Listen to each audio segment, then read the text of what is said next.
como panorama, aqui Jonas ele acaba de sair do ventre do peixe, Deus dá ordens ao peixe, e ele é expulso dali.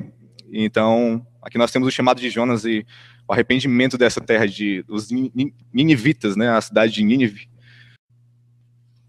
Irmãos, primeiramente, se eu pudesse dar um título a essa mensagem, a essa pregação, eu daria com o seguinte: os atos de Deus para cumprir a sua missão. Os atos de Deus para cumprir a sua missão. Pois, para mim, quando eu li Jonas 3, eu entendi que a missão ela não era só de Jonas, ela era principalmente de Deus, era uma missão de Deus. O Deus missionário, e um profeta que também era missionário do Senhor, um mensageiro, ele estava carregado da mensagem de Deus. E, primeiramente, irmãos, a mensagem de Jonas, como Jesus Cristo explicou logo bem mais depois dessa cena, desse ocorrido, lá em Mateus 12, 39 e 40, Jesus Cristo ele é provado, algumas pessoas querem crer nele, mas elas pedem um sinal para manifestar que ele é o Messias. E Jesus Cristo diz: nenhum sinal será dado a vocês, a essa geração. Somente um, o do profeta Jonas. Pois como ele ficou 3 dias e 3 noites dentro do ventre do peixe, o Filho do Homem, no caso, o próprio Jesus, ficará no coração da terra 3 dias e 3 noites. Então, a mensagem de Jonas para os ninivitas, ela podia tanto ser ouvida, vista e sentida. Como assim? Eu vou explicar. Com os ouvidos, irmãos, eles puderam ouvir a mensagem de Jonas, proclamada por ele. Com os olhos, eles puderam ver a diferença física que havia no profeta, pois ele tinha acabado de sair 3 dias dentro daquele grande peixe. E com os narizes, eles puderam sentir o odor fétido por conta do estômago do peixe. É claro que Jonas não saiu como entrou ali dentro, né, por causa do suco gástrico. Com certeza havia uma diferença em Jonas. Então Jonas ele era, eu diria, uma mensagem viva.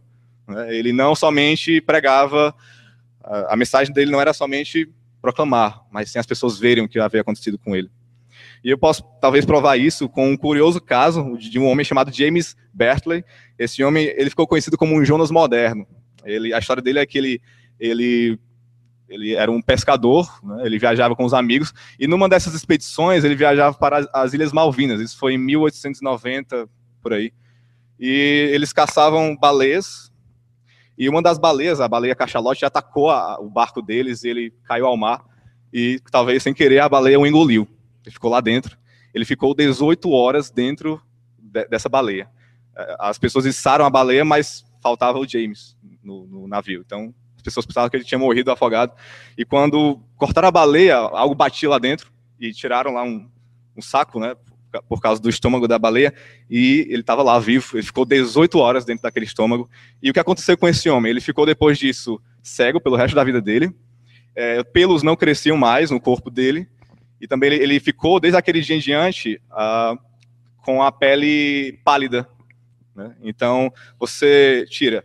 Jonas ficou 3 dias e 3 noites dentro daquele peixe. Ele não saiu como entrou. Ficou muito diferente. Mas Jonas ter sobrevivido é um milagre de Deus também. É um milagre, é uma forma de misericórdia de Deus. Se eu pudesse, talvez a grande ideia desse sermão seja: a mensagem de Deus produz devido arrependimento por causa da sua misericórdia. A mensagem de Deus produz o arrependimento que Deus quer por causa da sua misericórdia. Então Deus ele dispõe de que meios, né, para cumprir a missão dele, a missão que Deus tem.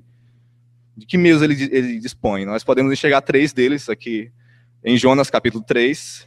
E o primeiro eu colocaria assim: Deus dispõe de Jonas e sua mensagem com ele. Isso está no versículo 1 a 4, se você puder lê-lo. Jonas, irmãos, ele obedeceu detalhadamente a ordem de Deus. Ele se dispôs e proclamou a mensagem de Deus. Jonas só obedeceu no segundo chamado. Isso também se refere à misericórdia de Deus. Um homem, um profeta de Deus, dizer não a ele, e Deus ainda abre outra oportunidade para ele ir. Isso é misericórdia de Deus. Deus poderia ter matado ele na mesma hora que ele disse não. Isso também revela um dos alvos de Deus, um dos alvos da misericórdia divina. O versículo 3, irmãos, se vocês perceberem, existe uma palavra aí que diz que por que Jonas foi lá? Porque a cidade era muito importante diante de Deus. Versículo 3 diz. Porém, algumas traduções aí, talvez vocês vão ler, dizendo que a cidade era muito grande, não importante. Muito grande, né? Fala da extensão da cidade. Mas a versão mais correta aqui traz que diz que a cidade era muito importante diante de Deus, porque o tema geral de Jonas, você lê, especialmente no capítulo 3, é que a cidade era importante para Deus. Deus se importava com aquela cidade. Não era, aos olhos de Deus, não era qualquer cidade, né? Isso faz parte também da soberania de Deus, dele achar isso, dele fazer dessa forma. Então, a compaixão de Deus diante de uma cidade ímpia, né? Deus é o Deus que ama as cidades, Deus é que ama as multidões, na verdade.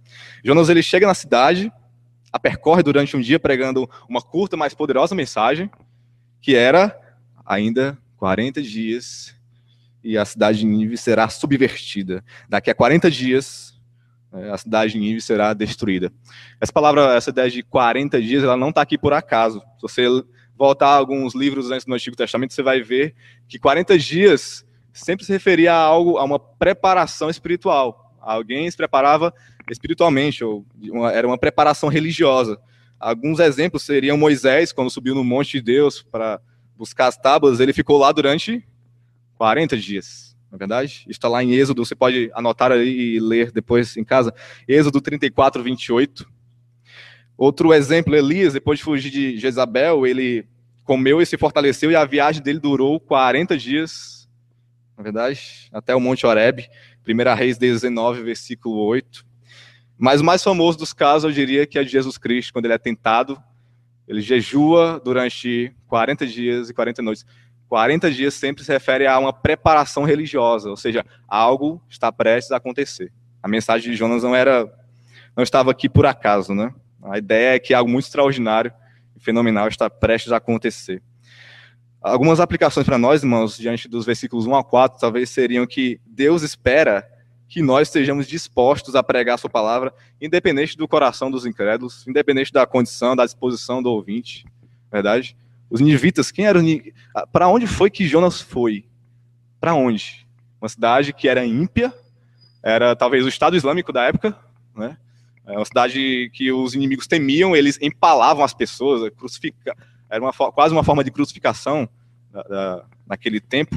Eles matavam as crianças, abriam o ventre das mulheres. Isso se referia, quando Nínive fazia isso, ela estava avisando as outras nações, não se metam no nosso caminho, não se metam, que é isso que vai acontecer com vocês. Era mais ou menos essa a ideia. Então, falando disso, eu lembro de uma pequena ilustração.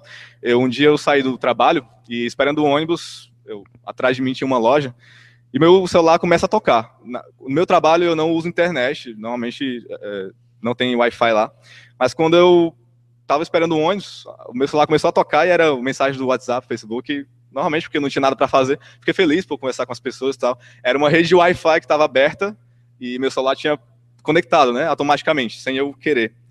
E uma amiga minha chega e eu falo para ela, dou a boa nova para ela, que há uma rede de Wi-Fi atrás de mim. E aí ela, uau, Vitor, que legal e tal. E ela pega também. Mas eu percebi uma coisa, as pessoas, se eu dissesse essa mensagem para cada pessoa que estava ali naquela parada, elas também ficariam felizes. Então, qual a aplicação que nós podemos tomar para nossas vidas? A gente deve compartilhar a mensagem de Deus com as pessoas. Também não, talvez ela seja a maior boa nova que nós podemos compartilhar, que nós devemos compartilhar. Então, outra ideia que nós podemos ter aqui para nossas vidas é que não há corações duros demais que Deus não possa quebrar. Não há corações duros demais que Deus não possa arrancar o duro coração e colocar um coração vivo, de carne, verdade? Um coração que pulsa. Olha só, irmãos, uma cidade difícil e inimaginavelmente disponível ao evangelho era importante aos olhos de Deus. Deus se importava com eles. O pregador Charles Spurgeon disse o seguinte: para um grande pecado há um grande Deus capaz de lidar com esse pecado. Não há pecados grandes demais para Deus. Aliás, lembrando bem, Deus determinou na eternidade que maior pecado ou pior pecado iria acontecer. E que se alguém perguntasse para você, qual é o pior pecado que alguém pode cometer? Talvez a resposta seja matar o Filho de Deus. Talvez essa seja a resposta ideal. Talvez matar o Filho de Deus, o verbo vivo que desceu do céu, talvez seja a pior atrocidade que alguém pode cometer. Talvez é duro demais você se imaginar crucificando Jesus, participando lá com os romanos daquela vergonha pública, é verdade? E Deus determinou isso, irmãos, desde a eternidade, para que acontecesse. E é claro que Deus também era capaz de perdoar aqueles crucificadores, aqueles que crucificaram a Cristo. Depois do versículo 5 ao 9, irmãos, nós podemos ver que Deus dispõe de outra coisa. Deus dispõe do arrependimento dos ninivitas. A mensagem de Jonas e o que havia acontecido com o profeta durante sua jornada atingiu em cheio o coração dos ninivitas. A conversão deles foi imediata.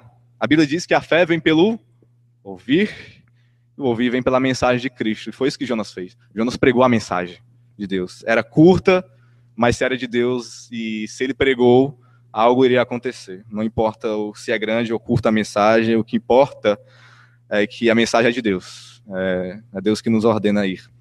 Nínive, irmãos, ele fez em dias o que Israel não fazia em anos. Se arrepender dos seus pecados, se converter dos seus pecados e delitos. Deus queria mostrar com a conversão de Nínive a depravação total de Israel. Deus queria mostrar, vocês são muito duros de coração. Olha a cidade de Nínive. Olha o que aconteceu. Todos, os 120 mil homens que falam lá no capítulo 4, se converteram. Talvez alguns dizem que fora mulheres e crianças converteram.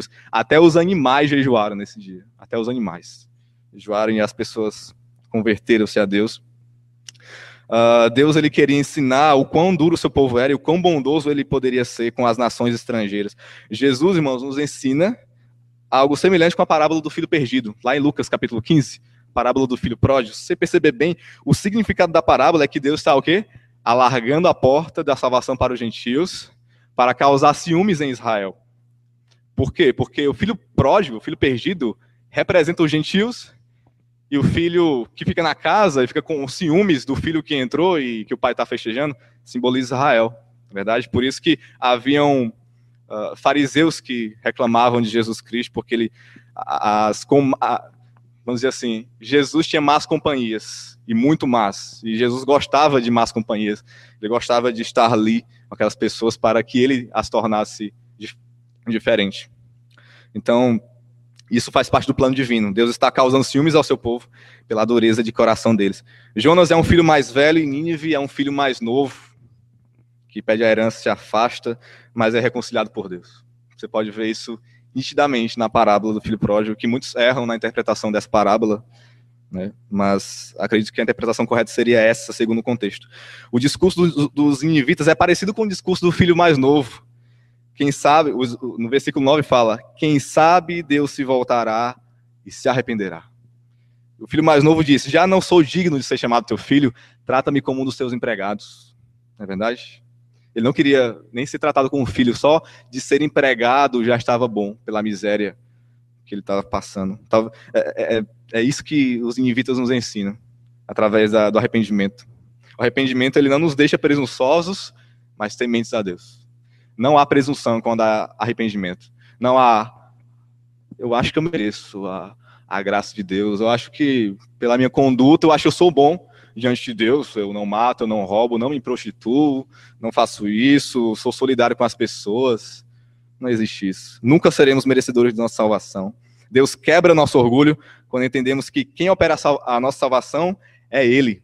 Como diz lá em Filipenses capítulo 2, desenvolvam a salvação de vocês, sabendo que é Deus que faz isso. Sabendo que é Deus que faz tanto querer como efetuar no coração de vocês. Você trabalha e Deus trabalha. É mais ou menos essa a ideia. Não é verdade? E terceiro, irmãos, Deus dispõe de seus atributos. O versículo 10 fala disso. E que atributo de Deus é mais manifesto? O atributo de Deus é a misericórdia dele. Deus dispõe de algo que está dentro dele mesmo, porque ele não depende de pessoas para converter pessoas. Ele não depende de ninguém para converter outro alguém. Deus depende somente dele. E se nós estamos aqui hoje é pela graça dele. Se você está aqui hoje, se você é salvo aqui hoje, você depende da graça dele. Foi só por causa dessa graça. Deus, por causa do arrependimento de Nínive, Deus encheu-se de misericórdia e os perdoou. Verdade? O mesmo aconteceu com Abraão. Eu acho lindo esse versículo. Abraão creu em Deus e isso lhe foi acreditado como justiça. Mesma coisa aconteceu com eles. Talvez a gente poderia, não querendo acrescentar algo à Bíblia, nunca, mas o mesmo aconteceu com os ninivitas. Versículo 5. Os ninivitas creram em Deus e isso lhe foi também acreditado para a justiça. Deus justificou os ninivitas por causa da fé deles, né? A fé deles estava posta em alguém, na pessoa certa, em Deus. Irmãos, fé e arrependimento são a única chance de satisfação nossa e de satisfação de Deus. Talvez o momento em que nós somos mais felizes é quando nós nos arrependemos. E existe uma sensação, eu lembro do meu arrependimento, há 5 anos, em mim houve uma sensação horrível assim, de culpa, mas logo veio o perdão de Deus. Logo ele passou a mão na minha cabeça, logo ele disse, sou eu que salvo você, na verdade. Então, o arrependimento é graça, faz parte da graça de Deus. E a única forma de você satisfazer a Deus, de você alegrar a Deus, talvez seja se arrependendo e crendo cada vez mais nele. E é o que está acontecendo aqui hoje, né? A fé vem pelo ouvir. E o evangelho não é só para descrentes, é para crentes também. Nós ouvimos e o evangelho serve para nos firmar, nos fixar na rocha eterna, em Deus. Ninguém crê e não precisa mais do evangelho. Não existe isso. O evangelho ele serve para cada segundo, minuto, cada hora das nossas vidas. É para isso que o evangelho serve. Na verdade, se eu pudesse ter uma aplicação no versículo 10, é que é bom Deus se arrepender. É bom Deus se arrepender. Agora, isso precisa de uma explicação. Deus não se arrepende como nós nos arrependemos. Não é o nosso arrependimento que Deus está imitando, na verdade. Nosso arrependimento vem de algo que nós não podemos mudar, na verdade, e o de Deus não. Algumas pessoas pensam que Deus se arrepende. Nossa, se eu pudesse ter feito isso dessa forma, eu teria feito, mas agora não dá mais certo, eu estou triste com a humanidade, eu vou ter que mudar as coisas, meus planos falharam. Mas Jó fala que os planos de Deus não podem ser falhos, não podem cair, não podem falhar. Agora, Vitor, o que está acontecendo aqui? Deus se arrepende mesmo? Deus se arrepende?